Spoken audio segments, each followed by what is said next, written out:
കൂടുതൽ പറഞ്ഞാൽ എന്താ ഈ അനക്സ് കൊണ്ടുവന്ന് 25 വർഷത്തോളം ഇപ്പോൾ നമ്മളൊക്കെ വീട് എടുക്കാം, നമ്മളെന്താ 25 വർഷം കഴിയുമ്പോൾ നമ്മളെ ക്ലോസറ്റൊക്കെ മാറ്റുകയാണോ? ഇത് കണ്ട, ഇതാണ് യഥാർത്ഥ പിക്ചർ എന്ന് പറയുന്നത്. സെക്രട്ടേറിയറ്റിൽ ആ കാണുമ്പോൾ തന്നെ മനസ്സിലാകും, സീലിംഗ് ഇല്ല, ആ ക്ലോസറ്റിൽ സീലിംഗ് ഇല്ല. സാധാരണ ഇങ്ങനെയുള്ള ക്ലോസറ്റാണോ നമ്മൾ ഉപയോഗിക്കേണ്ടത്? അതും വനിതാ ടോയ്ലറ്റിലാണ്, സീലിംഗ് പോലും ഇല്ലാത്ത ടോയ്ലറ്റ്, ഒരു ഇതുമില്ലാതെ. കാരണം 2-3 മാസങ്ങൾക്ക് മുമ്പ് ഇത് കുലുങ്ങുന്നതായി ജീവനക്കാർ റിപ്പോർട്ട് ചെയ്തിട്ടുണ്ട്. ഈ ക്ലോസറ്റ് കുലുങ്ങുന്നതായും ഇരിക്കുന്നത് സേഫ്റ്റി ഇല്ല എന്ന് കൃത്യമായി റിപ്പോർട്ട് ചെയ്തിട്ടുണ്ട്. എന്നിട്ട് പോലും ഹൗസ് കീപ്പിങ്ങോ ഹെൽത്ത് സൂപ്പർവൈസർ, എന്തായി ഹെൽത്ത് സൂപ്പർവൈസർ ജോലി? സെക്രട്ടറി ഹെൽത്ത് സൂപ്പർവൈസറുണ്ട്, ഏകദേശം 100-ലധികം ജീവനക്കാർ. അവരൊക്കെ ശ്രദ്ധിക്കണ്ടേ? ഇത് ഹെൽത്ത് സൂപ്പർവൈസർ എന്താ ഇതൊക്കെ ഒന്ന് നോക്കണ്ടേ? അങ്ങനെയാണെങ്കിൽ ഒന്നിന് മാത്രമല്ല, ജീവനക്കാർ പോകുന്ന ഏകദേശം 4000-ലധികം ജീവനക്കാരുണ്ട് സെക്രട്ടേറിയറ്റിൽ മൊത്തം. ബാത്റൂമും അതുപോലെയുണ്ട്, ടോയ്ലറ്റും ശുചിമുറികളും അങ്ങനെയുണ്ട്. അപ്പോൾ അതൊക്കെ എങ്കിൽ എല്ലാം മാറ്റി സ്ഥാപിക്കേണ്ട ആവശ്യമില്ലേ? എന്താ ഒരു ക്വാളിറ്റി ഇല്ലാത്ത ടോയ്ലറ്റിന് കാലപ്പഴക്കത്ത് വിഷയമല്ല.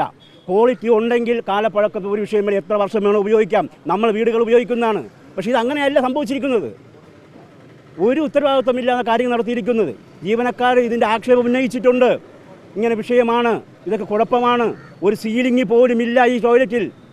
സ്ത്രീപക്ഷ സർക്കാരെന്ന് അവകാശപ്പെടുന്ന ഈ ഗവൺമെൻറ്റിനോട് പല പ്രാവശ്യം ജീവനക്കാർ ആവശ്യപ്പെട്ടിട്ടുണ്ട്, ഞങ്ങൾക്ക് കൃത്യമായി ഞങ്ങൾക്ക് ശുചിമുറികൾ ഉണ്ടാവണം, ഞങ്ങൾക്ക് അതിന് സൗകര്യങ്ങൾ ഉണ്ടാകണമെന്ന് ആവശ്യപ്പെട്ടിട്ട് പോലും ഈ ഇവിടുത്തെ ഹെൽത്ത് സൂപ്പർവൈസറിൻ്റെ ഭാഗത്തു നിന്നും ഗവൺമെൻറ് അധികൃത ഭാഗത്തു നിന്നും ഒരു നിയമവും ഒരു ഉപദേശം ഉണ്ടായിട്ടില്ല.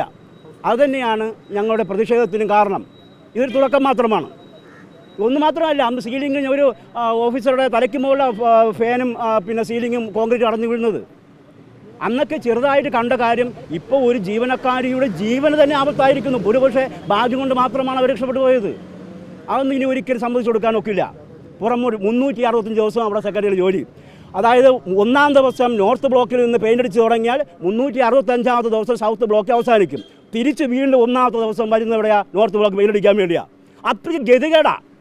നമ്മൾ സിനിമ സെറ്റ് ഇടില്ല, സിനിമ സെറ്റ് ഫ്രണ്ട് മാത്രം കൊള്ളാം, അകത്തോട്ട് കയറുമ്പോൾ ഒന്നും കാണൂല. അതുപോലെയാണ്, ഫ്രണ്ട് നോക്കുമ്പോൾ കൊള്ളാം, പക്ഷേ സെക്രട്ടറിനകത്ത് നോക്കുമ്പോൾ ശുചിമുറികളിൽ പോലും, അത് വനിതാ ജീവനക്കാരുടെ ശുചിമുറികളിൽ പോലും അവർക്ക് ഉപയോഗിക്കാനൊക്കുന്ന രീതിയിലല്ല കാര്യങ്ങൾ. ജീവനക്കാരുടെ അവസ്ഥ അങ്ങനെ തന്നെ. വെളിയിൽ നോക്കുമ്പോൾ കൊള്ളാം, ഞങ്ങളുടെ അവസ്ഥയെ പോലെ തന്നെയാണ് ഇവിടുത്തെ സെക്രട്ടേറിയറ്റിലെ ജീവനക്കാരുടെ അവസ്ഥ. ഞങ്ങളെ സാമ്പത്തികമായി ഞെരുക്കുന്നു, DA കിട്ടുന്നില്ല. അതുപോലെ തന്നെയാണ് ഞങ്ങളുടെ ജീവന് പോലും ആപത്തുണ്ടാക്കുന്ന രീതിയിൽ ഇവിടെ കാര്യങ്ങൾ നടക്കുകയാണെങ്കിൽ പ്രതിഷേധിച്ചേ ഒക്കുള്ളൂ ഞങ്ങൾ. അത് ഗവൺമെൻറ് കണ്ണു തുറക്കണം. ഇന്ന് ഒരാൾ മാത്രമല്ല, ഇനി ആവർത്തിക്കേണ്ടി വരും ഇതൊക്കെ.